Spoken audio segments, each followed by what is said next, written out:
GCash version updates, a tutorial video for beginners. Hi guys, this is Erling TV channel. Topic po natin today is about GCash. So, i-check natin yung GCash natin na need mag-update. So, check natin. Wait natin. So, time for an update. You need to update your version of GCash app to continue update to version 5.94 to 0 now. So, ganito guys, if mag-update, click natin tong let's go and then mapoproceed tayo sa ating Google Play Store. Wait po natin.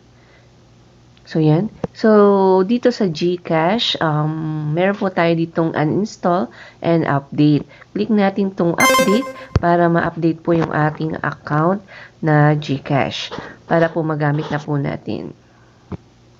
So, wait natin guys. 100% na po yung ating GCash updates. So, wait po lang natin na talagang ma-process siya into 100%. So, wait lang natin. Ayan.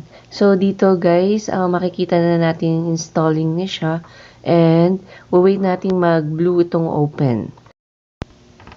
So, okay na yung GCash. Pwede na po natin gamitin para sa ating mga transaction.